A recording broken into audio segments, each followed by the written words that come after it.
would like to introduce Niger Weekly Trend, your top sport and weekly roundup stories around Nigeria. I love Niger Gist. Featuring politics, sports, lifestyle, and entertainment. Know what trended in Nigeria on the Saturdays of every week. Feel it. And we push it. Never miss a moment.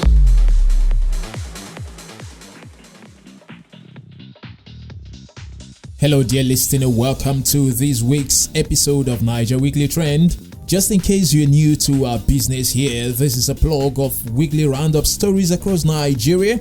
We simply focus on issues trending and generating lots of public debate, and this week a lot happened in Nigeria. But for the want of airspace, I will be driving you on a vehicle of few stories I am sure you would love to hear. My name is Gozie, your host. The first story we have here on Niger Weekly Trend is about the federal government of Nigeria and terrorism financiers. The federal government of Nigeria this week, through the Nigerian Sanction Committee (NSC), tagged 21 individuals and 6 entities as financiers of terrorism in the country.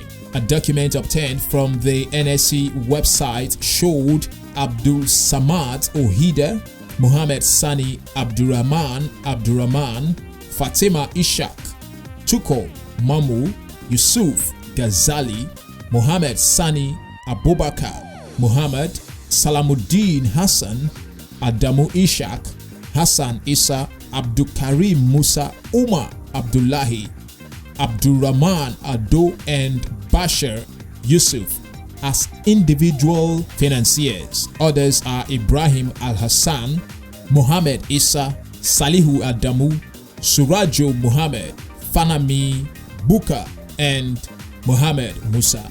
The document also reviewed Western East Africa General Trading Company Limited, Settings Bureau de Change Limited, G-Side General Enterprises, Desert Exchange Ventures Limited, Eagle Square General Trading Company Limited, and Alpha Exchange BDC as Bureau de Change Financiers. But I think there's a problem with the names in the document. I did not see in the document any name that suggests IPOB financier. Since the federal government prescribed IPOB a terrorism group, who then finances the operation?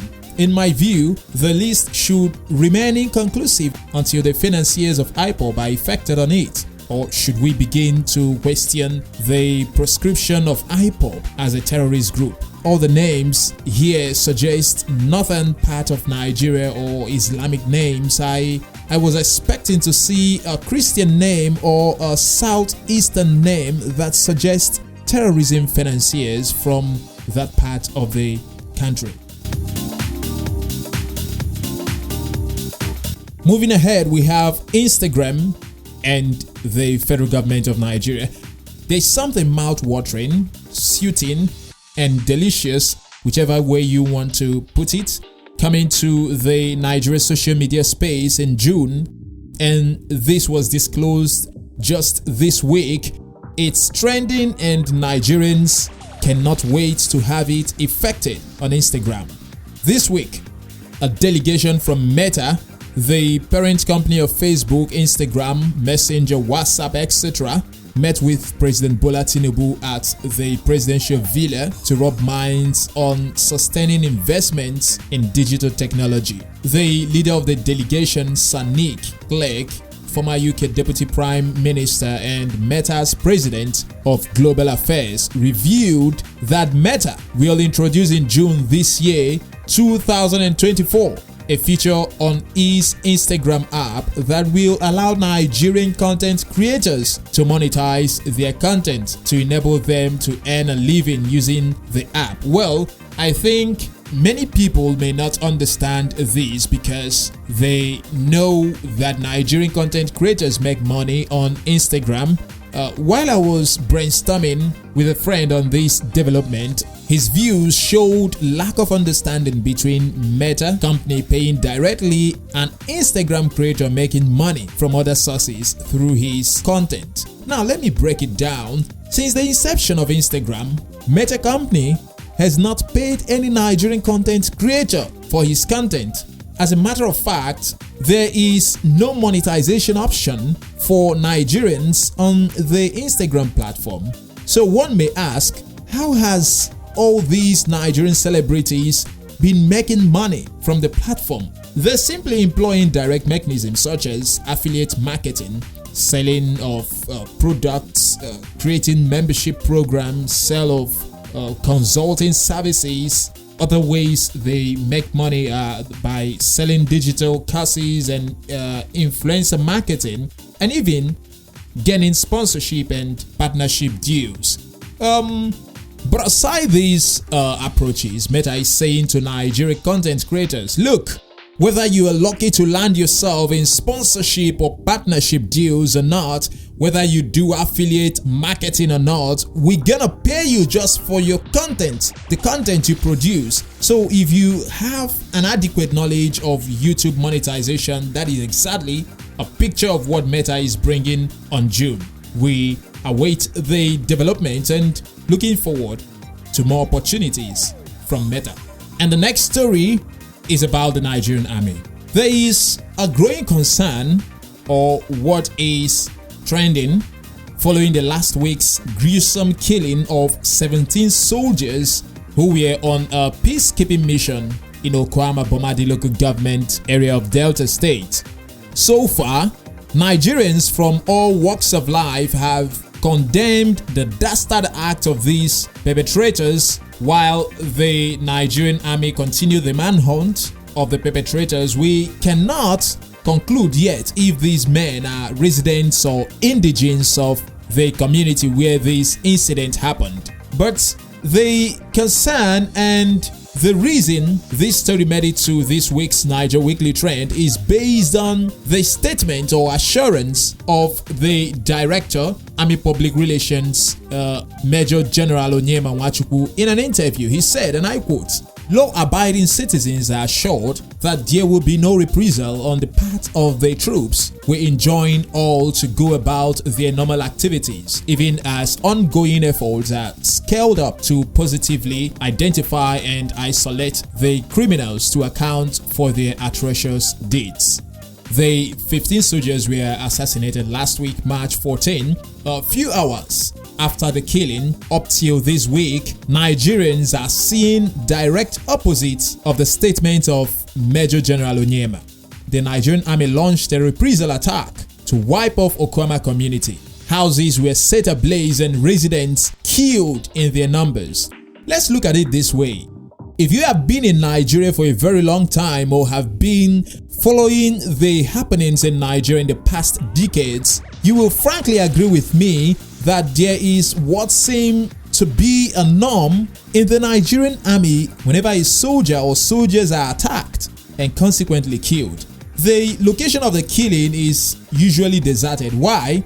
Because the Nigerian army would always come to open fire, arrest people, or even kill people in their numbers. While I'm in no way justifying the murder of our dear soldiers, I question the integrity, sound mind, and emotional maturity and intelligence of some of our soldiers. For goodness sake, this practice that seemed to have become a norm does not conform with global standard and practice of crisis management.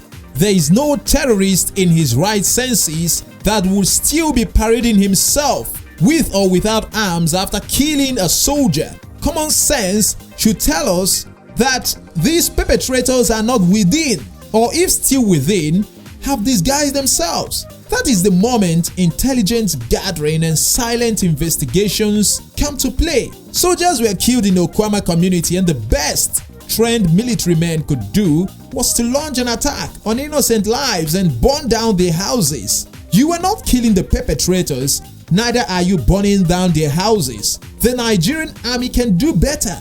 They must, at this stage of our nation's insecurity, display emotional intelligence while decisively dealing with crime. I commiserate with the families of the slain soldiers and the families of all those who are victims of the reprisal attack. I say emphatically that there is nowhere in the world peace is restored by matching sword for sword. Non-kinetic means, especially in situations like this, cannot and must not be swept under the carpet. I call on the leadership of the Nigerian army to tame their men while bearing in mind that a soldier is a threat to terrorists and at the same time endangering his life because of who he is. The loss of a soldier's life within the confines of his nation's territory should not amount to wiping out the entire nation. May their souls rest in peace. Moving on, CBN is next after this break. I would like to introduce Niger Weekly Trend, your top sport and weekly roundup stories around Nigeria. I love Niger Gist. Featuring politics, sports, lifestyle, and entertainment. Know what trended in Nigeria on the Saturdays of every week. Feel it. And we push it. Never Miss a Moment.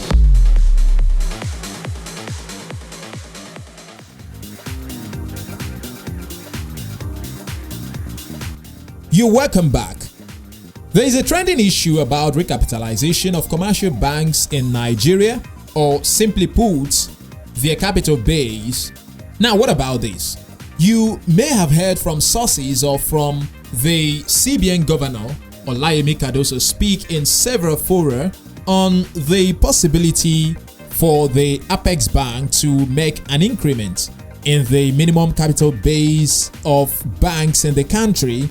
In one of the platforms he spoke, he stressed that the consideration of the central bank to increase the minimum capital base of money deposit banks in Nigeria is geared towards strengthening their capacity to support Nigeria's drive to become a $1 trillion economy by 2026. For the benefit of those who are not conversant with the word recapitalization or minimum capital base of banks, recapitalization in banking system is a policy program introduced by the Central Bank of Nigeria to ensure financial stability of banks by expanding their capital size. In a layman's understanding, there is a stipulated capital amount every money deposit bank must have with the central bank for smooth operation. This is the money the Apex Bank looks at and say, okay, you're good to go as a bank. Recapitalization happens when the CBN comes out to say, look, this capital you have with us is no longer enough for your financial stability and to withstand economic shock. Therefore, you need to top up. Just the way you top up your airtime when you need to make longer phone calls. So these money deposit banks just have to key into the policy program by topping up their capital base based on the threshold of the CBN. Let me take you back. Recall in 2004 or thereabout, the CBN banking reform led to an increment in the capital base of banks from 2 billion naira to 25 billion naira. That period saw massive merging of banks and acquisition, and consequently the 89 commercial banks we had then were reduced to 24, just as we have them today.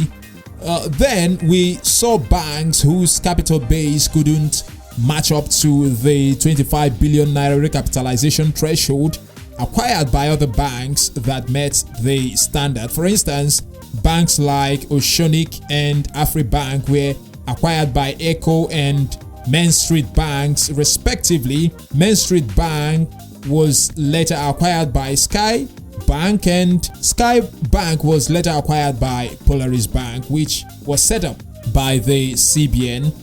This is an instance of how the number of banks in Nigeria went down to the number at which it is now. So this week, an analysis by Ernst & Young, a global financial services company, says that about 17 out of the 24 money deposit banks in Nigeria may not be able to meet the CBN requirement on recapitalization if it is increased from the current 25 billion naira. Though it is unclear the threshold the CBN may be working with, but Ernst & Young report stresses on the devaluation of naira to be a possible factor that may affect the rate of the recapitalization. It explained that the exchange rate as of 2005 during the last exercise stood at 132.9 naira per dollar, but now the naira is in exchange for over 1,400 naira, which may require a capital multiplier of 10. Well, so many issues around this, but if the recapitalization agenda comes to fruition as spoken in many fora by the CBN governor, it means that there may not be many money deposit bank options for customers' choice. Again, I hope on the process of merging and acquisition, shareholders' investments are preserved and the bank's capital base do not become so exorbitant as to attract undue charges from customers just to meet up. What about those gainfully employed in banks that may fall short of whatever capital base threshold the CBN may come up with? Your guess is as good as mine. Well, let's have that as a topic of another day. Binance is next. This week, an Abuja Federal High Court sitting in Abuja ordered Binance Holdings Limited to release to the EFCC details of all Nigerians trading on Binance platform. This is a follow-up of an earlier demand by the federal government to Binance, requesting them to disclose information of its top 100 users in the country, as well as all their transaction history for the past 6 months. Since February this year, Binance and the federal government of Nigeria have been in the news. Recall that early this month, Binance discontinued all Nigerian Naira services on its platform because it is alleged by the federal government to have aided in money laundering, financial terrorism, tax evasion, and manipulation of the forex market. The federal government had also fined Binance $10 billion as penalty for negatively influencing Nigeria's forex market. So much have so far happened between the federal government and Binance. Now, I am not in any way justifying whatever Binance trading platform might have done to the economy of Nigeria or in any way in support of how it might have aided terrorism. I just wish the federal government can channel this same energy in fighting corruption headlong.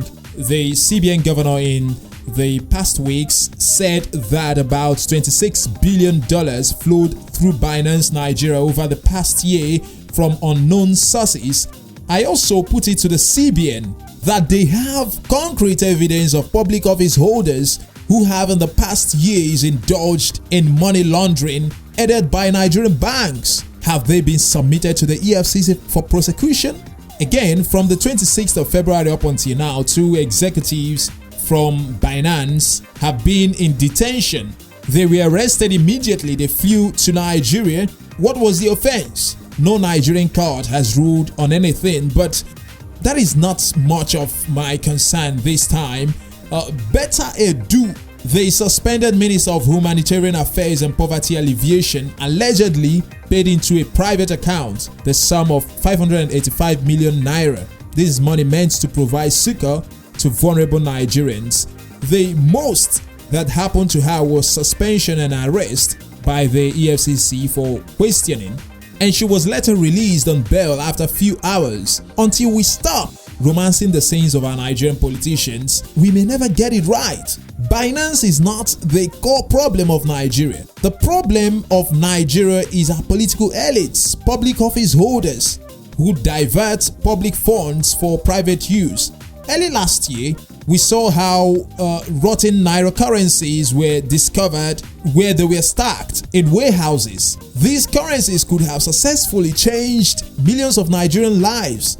These monies didn't fly into warehouses in spirit. Nigerian banks were accomplices. including the central bank. These politicians are known yet covered. So I just wish to have cases of money laundering and misappropriation of public funds linger and decisively dealt with, just as Binance has clouded a public information platform. We move on.